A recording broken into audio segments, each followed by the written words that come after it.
हरे कृष्ण. तर आजच्या आपल्या भगवद्गीते दुसऱ्या सत्रामध्ये सर्वांचं स्वागत आहे. तर पहिल्या सत्रामध्ये पाहिलं आपण की सुखाचा शोध कसा घ्यायचा आणि आपण अनेक प्रकार पाहिले. त्यामध्ये प्रामुख्याने मनुष्य आणि प्राण्यामध्ये काय फरक आहे आणि मनुष्य विशेष कसा आहे. त्यानंतर मनुष्याला कोणत्या प्रकारच्या समस्या असतात, काही तात्पुरत्या समस्या असतात, काही शाश्वत समस्या असतात. सो मनुष्य जीवनामध्ये आपण शाश्वत समस्यांचा कसा विचार केला पाहिजे, त्या समस्यांना सोडवण्याचे काही उपाय असतात, काही तात्पुरते उपाय असतात, काही शाश्वत उपाय असतात. या गोष्टीचा आपण विचार केला आणि प्रामुख्याने आपण सगळ्यात शेवट केला सत्राचा की शाश्वत उपाय कधी प्राप्त होईल, जेव्हा आपण शाश्वत असा आनंद हृदयामध्ये प्राप्त करू शकू. आणि शाश्वत आनंद हृदयामध्ये प्राप्त करायचा असेल तर आपलं हृदय, आपला आत्मा आपण परमेश्वराशी जोडला पाहिजे, स्वतःला परमेश्वराशी जोडलं पाहिजे. परमेश्वर आनंदाचा सागर आहे. जसं एक वायर जोडल्यावर वायरमधून करंट वाहतो, त्याचप्रमाणे आपण स्वतःला परमेश्वराशी जोडल्यावरती परमेश्वराकडून आनंदाचा अगणित प्रवाह आपल्याकडं वाहत जातो. आता साहजिकच हे सत्र ऐकल्यानंतर तुमच्या काही लोकांच्या मनात प्रश्न पडला असेल की खरोखर भगवंत आहेत का, हे तर्कदृष्ट्या सिद्ध करता येतं का, भगवंताच्या अस्तित्वाचा पुरावा आहे का, का भगवंत कल्पना आहे, का भगवंत काय आहे, असे अनेक अनेक प्रश्न. त्यात काही विज्ञान शिक्षकांच्या मनामध्ये काय प्रश्न निर्माण होतील की अरे आम्ही तर विज्ञानामध्ये काय सिद्धांत शिकलोय, डार्विनचा सिद्धांत, डार्विनची थेअरी, बिग बँग थेअरी, हे सगळे थेअरी शिकलोय, मग याचा भगवंताची सांगड कशी घालता येतील, या गोष्टी भगवंताचा अस्तित्व नाकारतात. तर आज आपण आपल्या सत्रामध्ये तर्कदृष्ट्या, लॉजिकली, रॅशनली सिद्ध करायचा प्रयत्न करूया आणि जाणून घ्यायचा प्रयत्न करूया की भगवंताचं अस्तित्व आहे का. आता साधारणपणे लोकांना विचारलं मी की तुम्ही भगवंतांना का मानता. बरीच लोक मंदिरामध्ये जातात, बरीच लोक नमस्कार करतात, घंटा वाजवतात, पूजा करतात, आरती करतात, प्रसाद खातात, परीक्षा देवाला नमस्कार करून जातात, त्यानंतर कुठल्याही संकटाला देवाचा धावा करतात. जरी त्याचा विश्वास असेल नसेल पण ते देवाला नमस्कार करतात. तर साधारणपणे लोक भगवंतावर विश्वास का ठेवतात, तर त्याची 4 सामान्य कारणे आहेत. त्याला आपण DUST डस्ट अशा ॲक्रॉनिममध्ये आपण बसवायचा प्रयत्न करूया. डी म्हणजे काय, डिझायर्स. प्रत्येक माणसाला काही ना काही इच्छा असते आणि ती इच्छा पूर्ण व्हावी अशी त्याची अपेक्षा असते. आणि जर त्याच्या प्रयत्नाने इच्छा पूर्ण होत नसेल तर त्याला काय वाटतं की आपण कुठल्या तरी आशा शक्तीला शरण जावं जो कदाचित माझी इच्छा पूर्ण करेल. मग ती शक्ती कोण असेल, बाबा कोणतरी भगवंत नावाचे असतील. ती शक्ती कोण आहे ते कोण आहेत मला माहीत नाही आहेत, ते आहेत की नाही हे मला माहीत नाही, पण कोणतरी असतील, आपण त्यांच्याकडे जावं आणि ती इच्छा आपली पूर्ण करून घ्यावी. त्याला म्हणतात इच्छा. तर तुम्हाला मी माझं वैयक्तिक उदाहरण देतो की ज्यावेळी मी स्वतः इंजिनिअरिंग शिकत होतो आणि मी ज्यावेळी 2004 ते 8 मध्ये इंजिनिअरिंग पूर्ण केलं, 2007 साली आम्हाला थर्ड इयरला असताना काही कंपन्या यायच्या आणि त्या कंपन्या आमचे इंटरव्ह्यू घेऊन आम्हाला नोकरीमध्ये सिलेक्शन करायच्या. आता माझा एक मित्र होता, तो नास्तिक होता एका प्रकारे, पण झालं काय, पहिली कंपनी आली टाटा कन्सल्टन्सी आणि त्या कंपनीत सिलेक्शन व्हावं, नोकरी मिळावी अशी त्याची खूप इच्छा होती, पण दुर्दैवानं तो इंटरव्ह्यूमधनं बाहेर फेकला गेला. दुसरी कंपनी आली कॉग्निझंट, त्याही कंपनीत तो इंटरव्ह्यूपर्यंत गेला, परीक्षा पास झाला, इंटरव्ह्यूपर्यंत गेला, पण इंटरव्ह्यू त्याला नापास केलं गेलं. तिसरी कंपनी आली इन्फोसिस, त्या कंपनीमध्ये मात्र तो परीक्षेतच पास झाला नाही, इंटरव्ह्यूपर्यंत जाऊ शकला नाही. आता आमच्या कॉलेजमध्ये एक गणपतीचं छोटं मंदिर होतं आणि त्या माझ्या मित्राला कधीही मी मंदिरात जाऊन गणपतीकडे प्रार्थना करताना पाहिलं नव्हतं. आणि ज्यावेळी चौथी कंपनी आली IBM कंपनी, त्याच्या आदल्या दिवशी माझ्या मित्राला पाहिलं मी की तो जाऊन कंपनीमध्ये प्रार्थना करत होता गणपतीला, हे गणपती मला नोकरी मिळू दे, मला नोकरी मिळू दे. आणि पाहिलं, त्याला विचारलं का रे बाबा तुझा तर भगवंतावर विश्वास नाही आहे, मग तू गणपतीच्या मंदिरात कसं काय आलास आणि प्रार्थना कशी करतोयस. तो म्हटलं काय करू, मला ही नोकरी आहे ही कुठल्याही परिस्थितीमध्ये पाहिजेच, मी अगदी पूर्णपणे अस्वस्थ झालोय, मी डेस्परेट आहे, ही नोकरी मला पाहिजेच पाहिजे. जर भगवंत असतील तर कदाचित माझी इच्छा पूर्ण करतील, म्हणून मी भगवंतांना प्रार्थना करतोय. आणि मजेशीर गोष्ट असेल की तो कंपनीमध्ये सिलेक्ट पण झाला, त्याला नोकरी मिळाली. आणि नंतर दुसऱ्या दिवशी नोकरी मिळालं, दुसऱ्या दिवशी त्याला पाहिलं, तो मंदिरात आला नाही. त्याला म्हटलं, अरे तू मंदिरात जातीस दर्शन करायला, तुला कंपनी तुला नोकरी मिळाली, तर भगवंताचे आभार मानले पाहिजेस. नाही नाही म्हणला, भगवंत वगैरे काय नाही आहेत, माझ्या प्रयत्नाद्वारे मी नोकरी मिळवली. काही लोक अशी असतात जे भगवंतावर तात्पुरता विश्वास ठेवतात आपल्या इच्छांची पूर्ती करण्यासाठी, आणि ज्या क्षणी इच्छांची पूर्ती होते ते भगवंतांना विसरून जातात किंवा त्यांचं अस्तित्व पण नाकारतात. दुसरं असतं यू. DUS मधलं डी झालं डिझायर्स. यू म्हणजे अननोन फिअर, म्हणजेच एक माहीत नसलेली भीती, असाधारण भीती. प्रत्येक माणसाला काही ना काहीतरी भीती असती. काही धार्मिक लोक म्हणतात, तुम्ही जर भगवंताचं नाव घेतलं नाही, तुम्ही जर भगवंताची पूजा केली नाही, तुम्ही नरकात जाल. अरे बापरे, असं आहे का? मी जर केलं नरकात जाईल मी? नाही नाही, मला नरकात जायची भीती वाटते, मी नरकात जाणार नाही. काय केलं पाहिजे? भगवंताचं नाव घ्या. भीती असती. एकदा एक डॉक्टर होता, तो डॉक्टर पण नास्तिक होता, पण त्यानं ज्यावेळी हॉस्पिटल बांधलं आणि हॉस्पिटल बांधल्यानंतर त्यानं सत्यनारायणाची पूजा ठेवली होती. आणि सत्यनारायणाच्या पूजेमध्ये सर्वांना आमंत्रण केलं होतं आणि सर्वांना अनेकांना प्रसाद वितरण करता. भटजी होते, भटजी पूजा सांगत होते, यज्ञ चालला होता, आरती चालली होती, सगळे जे काही धार्मिक विधी होते चालले होते तिथं. आणि त्यांचा एक मित्र होता जो भक्त होता, तो गेला त्यांच्याकडं, डॉक्टरकडे, म्हणलं की तुम्ही एक डॉक्टर असून, एक नास्तिक असून सत्यनारायणाची पूजा करतात का बरं?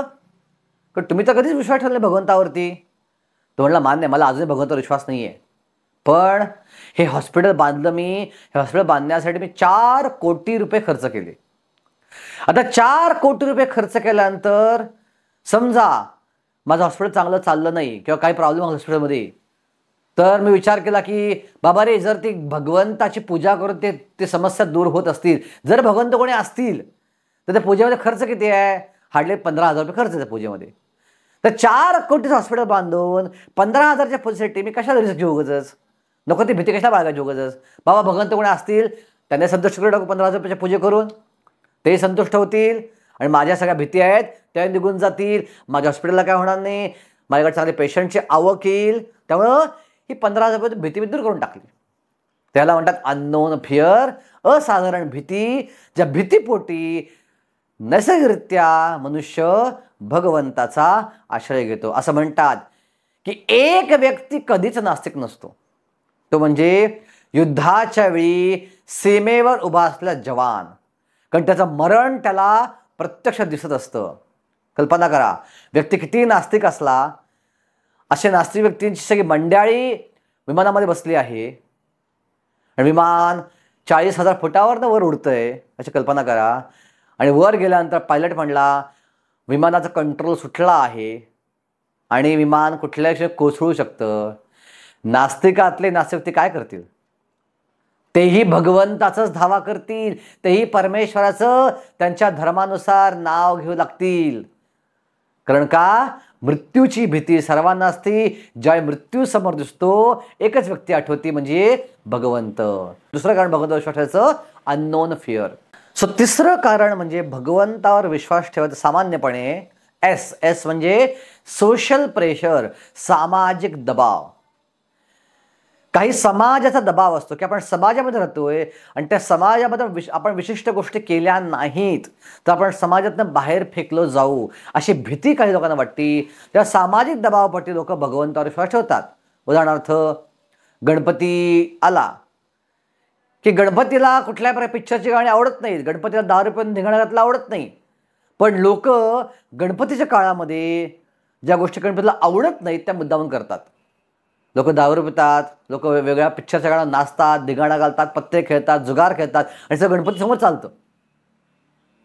हा कशामुळे करतात लोक? हे सामाजिक दबावामुळे करतात. त्याचप्रमाणे काही समाजामध्ये जर तुम्ही आमच्या देवाला मानलं नाही तर तुम्ही आमच्या समाजाचा भाग नाही असं सांगितलं जातं, अशी भीती दाखवली जाते आणि त्या भीतीपोटी लोक मंदिरात जातात, चर्चमध्ये जातात, मशिदीमध्ये जातात, गुरुद्वारात जातात आणि भगवंतावर विश्वास ठेवतात.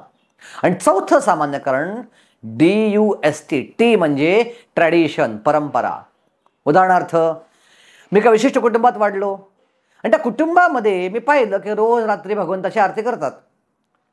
अनेक देवांच्या आरत्या करतात. गणपतीची आरती गातात, दुर्गामातेची आरती गातात, शंकराची आरती गातात, हनुमानाची आरती गातात, दत्ताची आरती गातात, विठ्ठलाची आरती गातात. पण घालील लोटांगण म्हणतात.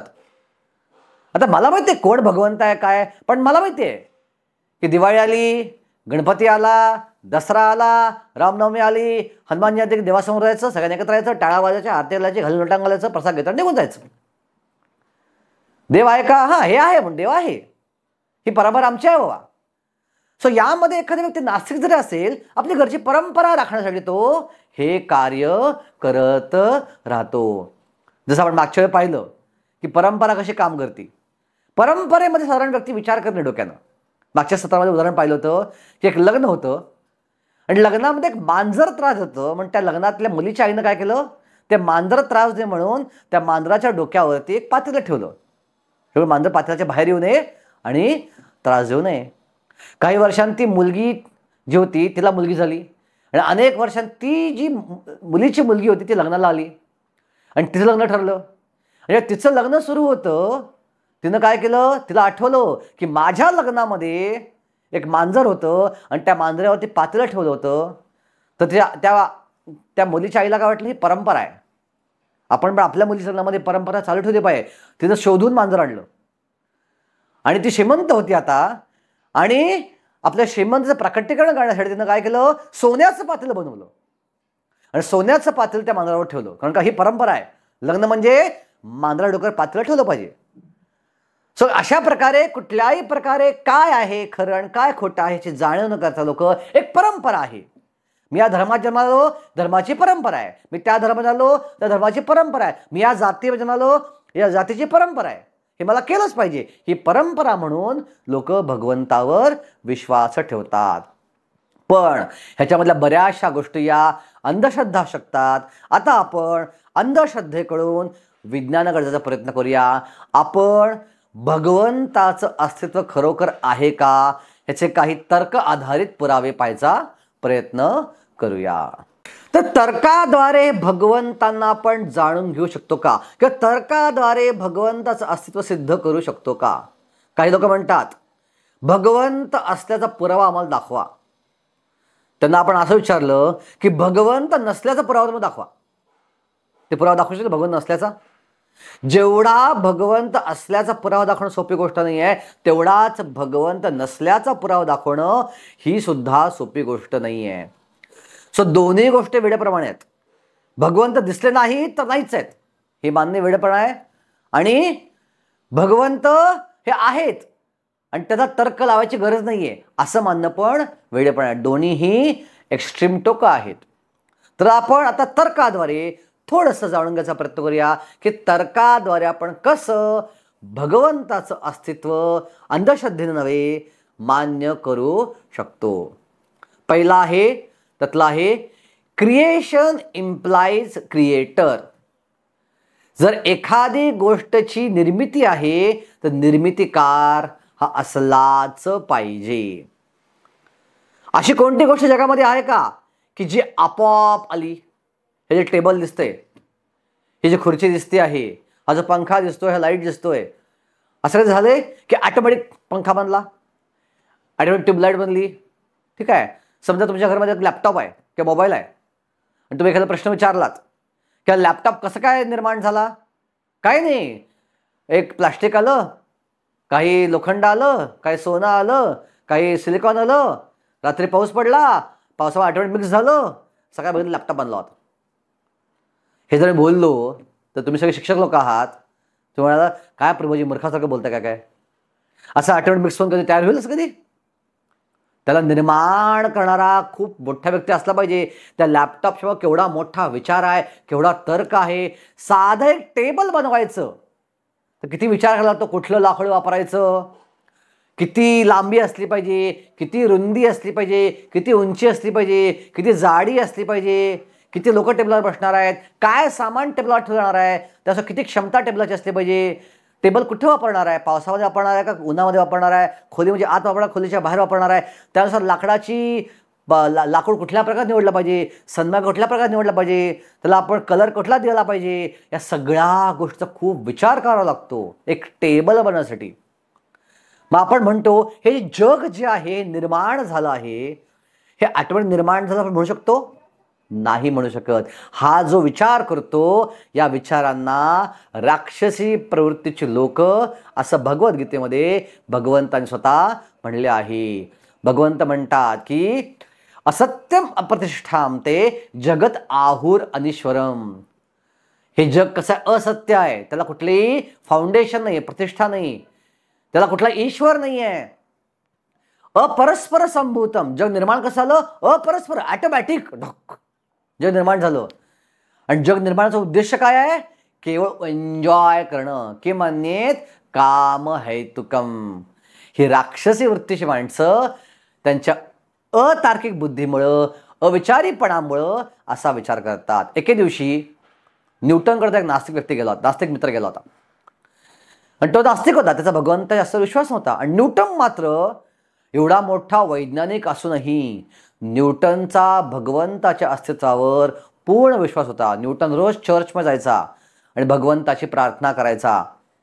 इनफॅक्ट न्यूटननी असं वाक्य म्हणलंय, माझं ज्ञान भगवंताच्या ज्ञानासमोर समुद्राच्या समोर एका वाळूचा कण आहे किंवा वाळूचा गोटा आहे. त्या वाळूच्या गोट्याला लॅटिन भाषेमध्ये कॅल्क्युलस असं म्हणतात. म्हणून न्यूटननी जी गणिताची शाखा शोधून काढली त्याला नाव दिलंय कॅल्क्युलस. जे 11वी 12वी तुमची मुलं वगैरे असतील त्यांना माहीत असेल, जे विज्ञान शाखेत शिकलं असतील, कॅल्क्युलस हा गणितामधला एक भाग आहे. हा न्यूटनने शोधून काढलेला भाग आहे. कसा शोधून काढला न्यूटननी? हा आपल्या या नम्रतेमुळं, भगवंतासमोर नतमस्तक होऊन. सो न्यूटनचा मित्र म्हटला भगवंत वगैरे काय नाही आहे. सो न्यूटनने काय केलं, आपल्या घरामध्ये एक सुंदर सौरमंडलाची, सूर्यमालेची रचना बनवली होती. मध्ये सूर्य, मग बुध, मग शुक्र, मग पृथ्वी, मग मंगळ, मग गुरु, शनी, युरेनस, नेपच्यून, प्लुटो, अशी सुंदर त्या काळामध्ये 400 वर्षापूर्वी फिरणारी रचना की सूर्यामध्ये बाकीचे ग्रह फिरतात आजूबाजूला त्याच्या. आणि दुसऱ्या दिवशी तो मित्र आला न्यूटनच्या घरी. आणि न्यूटनच्या घरी त्याने पाहिलं की एवढी सुंदर रचना सौरमंडलाची बनवली आहे. आणि त्याने विचारलं न्यूटनला की अरे ही सुंदर रचना कोणी केली, ही सुंदर निर्मिती कोणी केली? तर तो मित्र म्हणला कोणीही केलेलं नाही आहे. काल रात्री मी झोपलो, हे काही गोळे एकत्र आले, काही दोऱ्या एकत्र आल्या, काही तारा एकत्र आल्या, एक अडकले गेले, ऑटोमॅटिक फिरायला लागलं.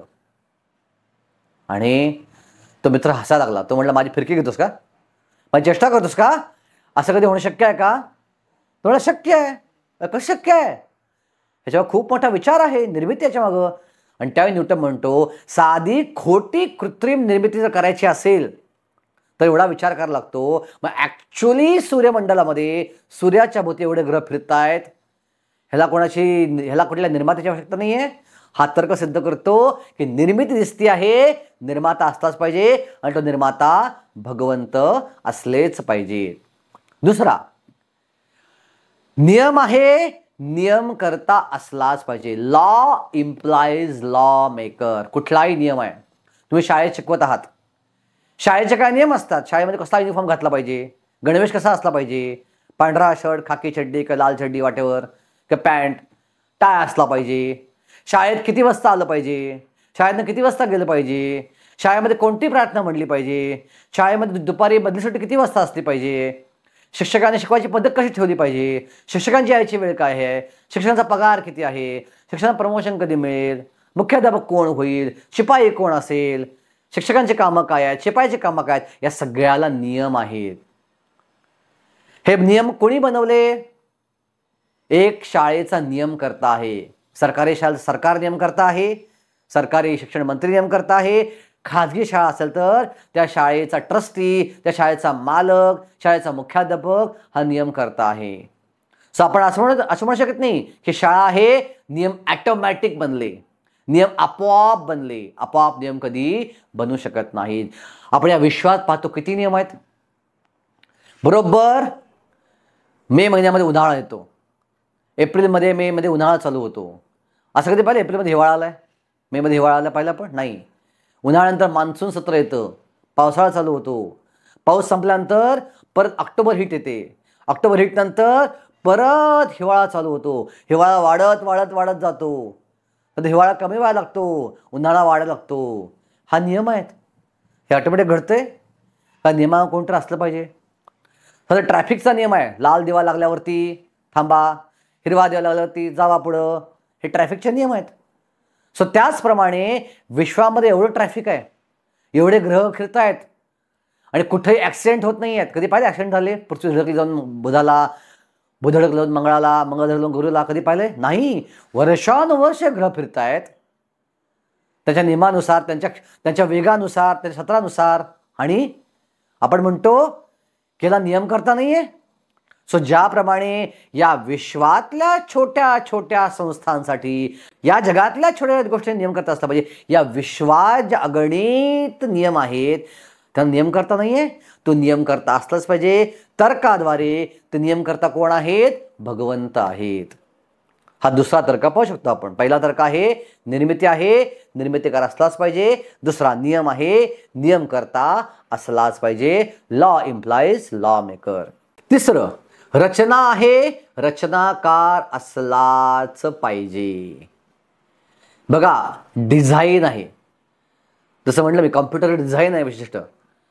कम्प्युटरवरती आपण हातोड्यानं मारलं बटन दाबायला, हातोडे फोडले फाट फाट, कम्प्युटर टिकेल का?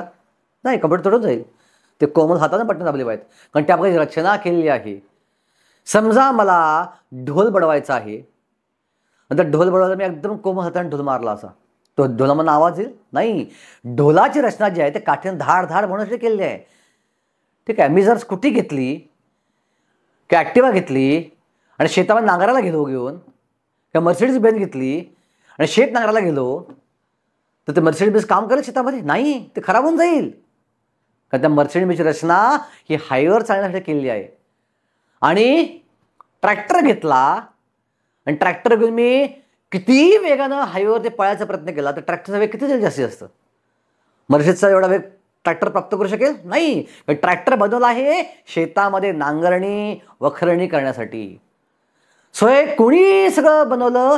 विशिष्ट रचनेला एक रचनाकार आहे, आणि त्या रचनाकाराने विशिष्ट ध्येय ठेवून एखाद्या गोष्टी रचना केलेली आहे.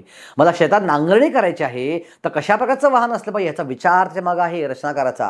ही रचना आहे. मोठं चाक असलं पाहिजे, इंजिन पॉवरफुल असलं पाहिजे, डिझेलचं इंजिन असलं पाहिजे, चाकं ही तिरकी असली पाहिजेत, मागची चाकं मोठी असली पाहिजेत, त्याला ओढायला एक विशिष्ट गोष्ट असली पाहिजे, त्याचा वेग कमी असला पाहिजे पण ओढायची ताकद जास्त असली पाहिजे.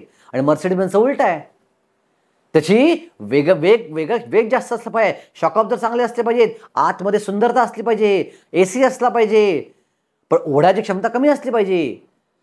ही रचना त्यांनी केलेली आहे. सो त्याचप्रमाणे आपण विश्वाच्या रचनेची कल्पना करूया. आपल्या पृथ्वी ग्रहाचा विचार करूया आपण. आपले पृथ्वी ग्रह अशा प्रकारे ठेवला आहे की त्या ग्रहावरती कुठल्याही प्रकारे सूर्यातनं निघणारे अल्ट्राव्हायोलेट किरण, अतिनील किरणं येणार नाहीत, कारण ती पडली तर जीवसृष्टी जगू शकणार नाही. पृथ्वीवर जीवन जगलं पाहिजे पण पृथ्वीवरती ओझोनचा एक थर आहे. ऑक्सिजनच्या 3 अणू एकत्र येऊन एक ओझोनचा रेणू बनतो, हा ओझोनचा थर आहे. हा ओझोनचा थर काय करतो? हा ओझोनचा थर या अतिनील किरणांना शोषून घेतो, आणि जी सहनशील सुंदर सुशील अशी सूर्यकिरणं आहेत तीच आपल्यापर्यंत पोचतात, ज्याच्यामुळे जीवसृष्टी फैलू शकेल. बघा केवढा विचार केला रचनाकारनं. ही रचना नाही आहे? इतर कुठल्या ग्रहांवरती हे ओझोन थर का नाही आहे? पण तिथं मनुष्यासारखे जीव राहत नाही आहेत, ते वेगळ्या प्रकारचे जीव आहेत तिथं. मनुष्यांना जगण्यासाठी अल्ट्राव्हायोलेट किरण किंवा इथल्या जीवांना जगण्यासाठी अल्ट्राव्हायोलेट किरण सहनशील नाही आहेत, म्हणून ते शोषून घेतले पाहिजे. बघा केवढी रचना आहे. आपली पृथ्वी जर 5 सेंटीमीटर डावीकडे गेली तर लोखंडाचा तप्त गोळा बनेल किंवा आगीचा तप्त गोळा बनेल. आपली पृथ्वी जर 5 सेंटीमीटर उजवीकडे गेली तर बर्फाचा गोळा बनेल. 5 सेंटीमीटर फक्त, पट्टीवरचे 5 सेंटीमीटर मापा आणि पृथ्वीचा विचार केला. एवढ्याशा अंतराने पृथ्वीकडे हल्ली तर अशी आपल्या पृथ्वीची अवस्था होईल. याचा अर्थ काय? पृथ्वी एक्झॅक्टली अशा ठिकाणी रचनाकारण ठेवली, रचना करून की तिथं जास्त थंडावा पडणार नाही, जास्त उष्णता पडणार नाही, तो लोखंडाचा गोळा पण बनणार नाही, तो बर्फाचा गोळा पण बनणार नाही. बघा केवढा विचार आहे, केवढी रचना आहे, केवढं डिझाईन आहे याच्या मागं. मग एवढं डिझाईन ऑटोमॅटिक होऊ शकतं नाही. कुठलाही बुद्धिमान मनुष्य विचार करेल ह्याच्या मग रचनाकार हा असलाच पाहिजे. सो तिसरं कारण पाहतो आपण, रचना आहे, रचनाकार असलं पाहिजे. Design implies designer. आणि चौथं कारण बघू आपण की तर्कदृष्ट्या भगवंतावर विश्वास कसा ठेवू शकतो. सो चौथं कारण आहे की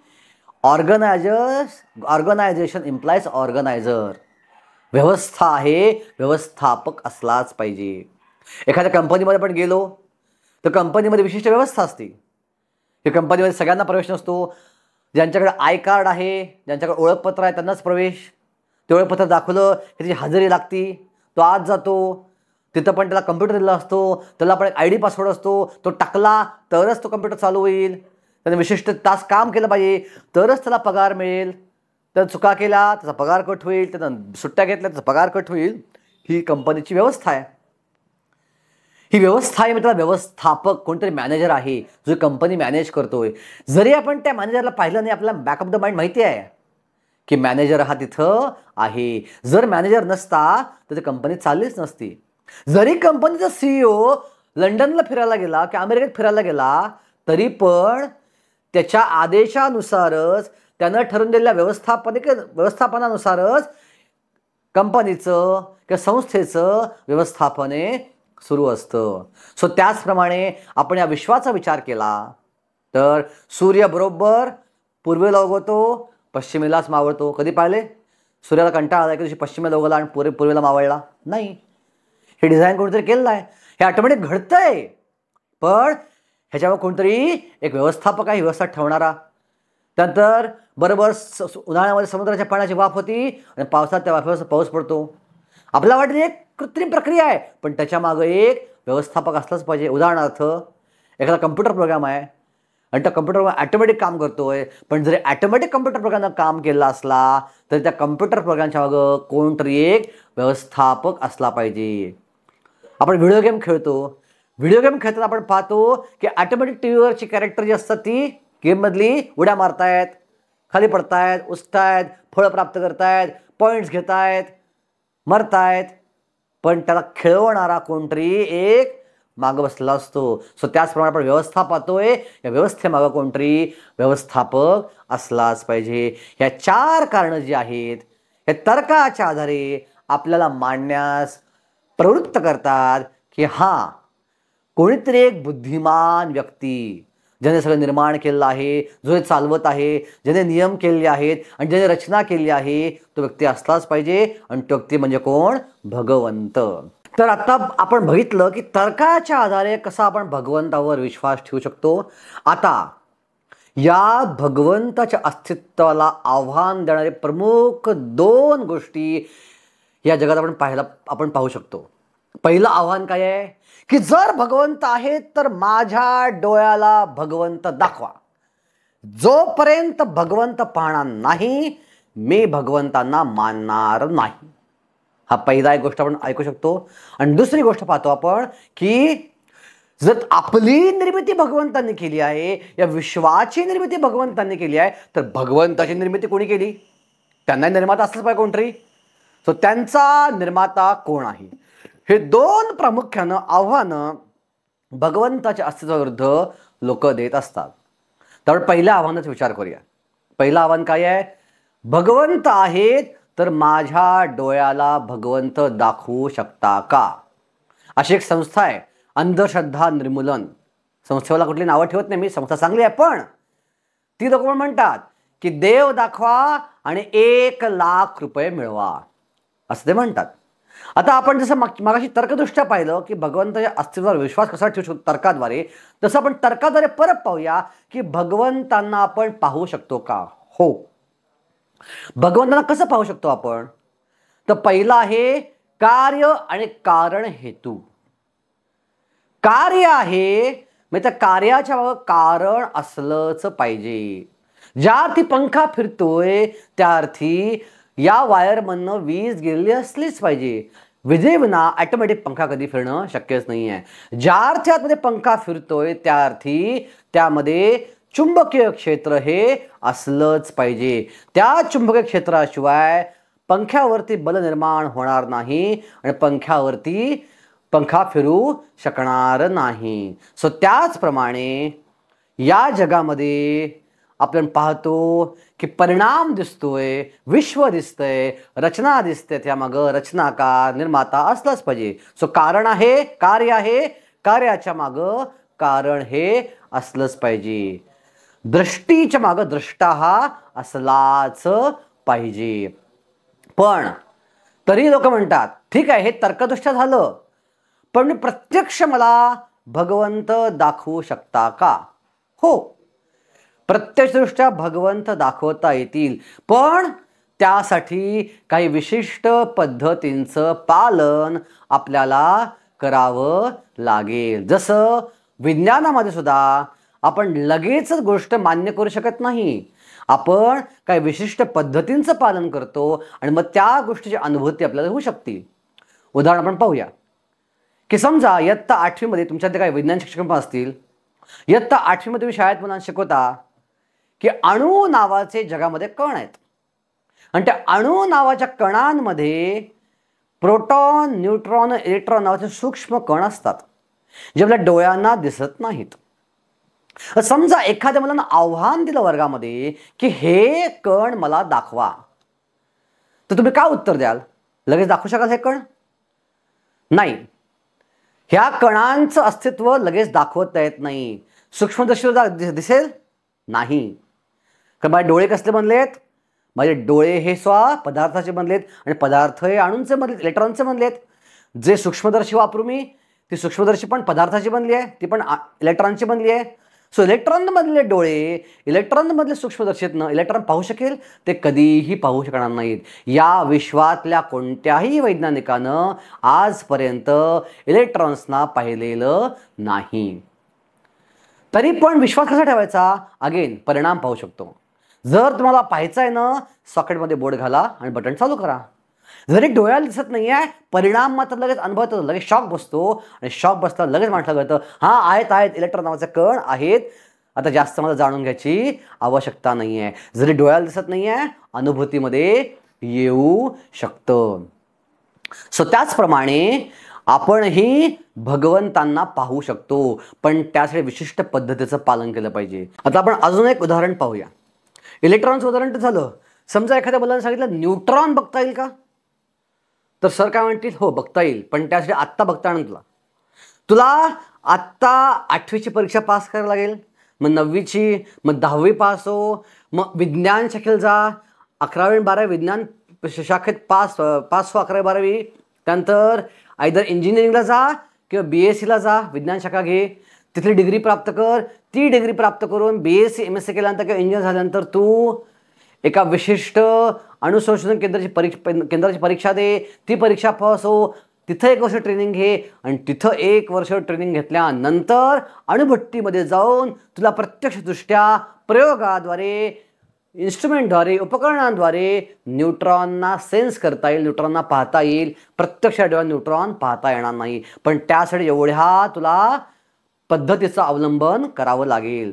सो त्याचप्रमाणे भगवंतांना पाहायचं असेल, आपल्या विशिष्ट पद्धतीचं अवलंबन केलं पाहिजे, विशिष्ट सिलेबस पूर्ण केला पाहिजे, विशिष्ट मार्गाचं अनुसरण केलं पाहिजे आणि विशिष्ट मार्गाचं अनुसरण करून आपल्या डोळ्याची क्षमता वाढवली पाहिजे. जर आपल्या डोळ्याची क्षमता वाढवली तर आपल्या डोळ्याला आपण भगवंतांना प्रत्यक्ष पाहू शकू आणि हेच भगवद्गीतेमध्ये सांगितलं आहे. म्हणून भगवद्गीतेला विज्ञान म्हणलं आहे. भगवान श्रीकृष्ण गीतेमध्ये सांगतात इदं तु ते गुह्यतमं प्रवक्ष्याम अनुसूयवे ज्ञान विज्ञान सहितं यद्ज्ञात्वा मोक्षसे अशुभात्. अर्जुना, तुला केवळ एक थेरॉटिकल ज्ञान देत नाही आहे, तुला विज्ञान सांगत आहे. विज्ञान म्हणजे जे ज्ञान अनुभूतीमध्ये येऊ शकतं. का बरं अनुभूतीमध्ये येऊ शकतं? कसं अनुभूतीमध्ये येऊ शकतं? जर तुम्ही सांगितल्या पद्धतीचं पालन केलंस तर. सो भगवद्गीतेमध्ये भक्तियोगाची पद्धत सांगितली आहे. त्या भक्तियोगाचं पालन आपण केलं, आपण हरिनामाचा जप केला, आपण विशिष्ट नियमांचं पालन केलं तर हळूहळू हळूहळू आपले डोळे हे चर्मचक्षुकडून प्रेमचक्षुकडे रूपांतरित होतील आणि त्या प्रेमचक्षुद्वारे आपण प्रत्यक्ष भगवंतांना पाहू शकू. याची देही याची डोळा. घरामध्ये छोटी वायर आहे, त्या छोट्या वायरमधनं घरातल्या 230 व्होल्ट विभवांतरातनं जाणारी विद्युतधाराच ती सहन करू शकते. आपण ती वायर डायरेक्ट पॉवर सोर्सला जोडली तर ती वायर जळून जाईल. पॉवर सोर्समध्ये 11,000 व्होल्ट एवढी विद्युतधारा निर्माण होते. जर आपल्याला पॉवर सोर्सला वायर जोडायची असेल तर त्या वायरची क्षमता वाढवावी लागते, त्या वायरची जाडी वाढवावी लागते, लांबी वाढवावी लागते, तरच ती तेवढा करंट झेलू शकते. आत्ता आपले डोळे हे त्या छोट्या वायरप्रमाणे आहेत. आत्ता आपल्या डोळ्यासमोर भगवंत आले तर आपण त्यांचा जो तेज आहे ते सहन करू शकणार नाही. आपले डोळे आपण चर्मचक्षुकडून प्रेमचक्षुकडे विकसित केले पाहिजेत, तरच आपण भगवंताला प्रत्यक्ष पाहू शकतो. सो हो, भगवंतांना पाहता येईल, पण त्यासाठी विशिष्ट पद्धतीचं तुम्हाला पालन करावं लागेल. दुसरं चॅलेंज काय भगवंताच्या विषयी, की भगवंतांची निर्मिती कोणी केली. आता या जगामध्ये आपली समस्या काय आहे, की आपली या जगामध्ये प्रत्येक गोष्ट आपण पाहतो निर्माण झाली आहे आणि नष्ट होत आहे. काहीतरी निर्माण होते आणि निर्माण झालं नष्ट होत आहे. सो आपल्याला काय वाटतं की जगातली प्रत्येक गोष्ट की भगवंत सुद्धा निर्माण झाले असले पाहिजेत आणि नष्ट होत असले पाहिजेत. पण हे भगवंताच्या नियमाच्या विरुद्ध आहे, भगवंताच्या व्याख्येच्या विरुद्ध आहे. भगवंत हे काळाच्या पलीकडे आहेत. जसं मागाशी मी व्हिडिओ गेमचं उदाहरण दिलं. व्हिडिओ गेममध्ये आपण खेळतोय आणि व्हिडिओ गेममधलं पात्र त्या गेममध्ये येतंय, खेळतंय काही काळ आणि मरून जाते, गेम संपून जातोय, परत जन्म घेते, परत मरते. पण जो बाहेर खेळतोय त्याच्यावरती काय परिणाम होतो का? नाही, तो आहे तसंच आहे. सो त्याचप्रमाणे हे विश्व भगवंताच्या व्हिडिओ गेमप्रमाणे त्यांची निर्मिती झाली नाही आहे, भगवंतांनी विश्वाची निर्मिती केली आहे आणि भगवंत आपल्या रिमोट कंट्रोलद्वारे या विश्वाला निर्माण करीत आहेत, नष्ट करीत आहेत, नियंत्रित करीत आहेत. पण ते स्वतः निर्माण झाले नाहीत. भगवंत कालातीत आहेत, भगवंत काळाच्या पलीकडे आहेत, भगवंतावर काळाचा परिणाम होत नाही, भगवंत शाश्वत आहे. जसं कुंभारानं मातीची मडकी बनवली, ते मडकं काही दिवसांनी फुटून जाईल आणि परत त्याची माती बनून जाईल. जरी मडकं मातीपासून वेगळं होतं तरी पण अल्टिमेटली नंतरची मातीच झाली आणि ती माती कायम शाश्वत होती. सो त्याचप्रमाणे भगवंतापासून जग आलं, भगवंत सगळे स्त्रोत आहेत, सगळं संपल्यावर सगळं भगवंतामध्ये जाईल, पण भगवंत आहे तसेच राहतील. सो हा तर्क चुकीचा आहे की भगवंताची निर्मिती कोणी केली. भगवंताची निर्मिती कोणीच केली नाही आहे. भगवंत शाश्वत होते, शाश्वत आहेत आणि शाश्वत असणार आहेत. असे जर नसतील तर ती व्यक्ती भगवंत असू शकत नाही.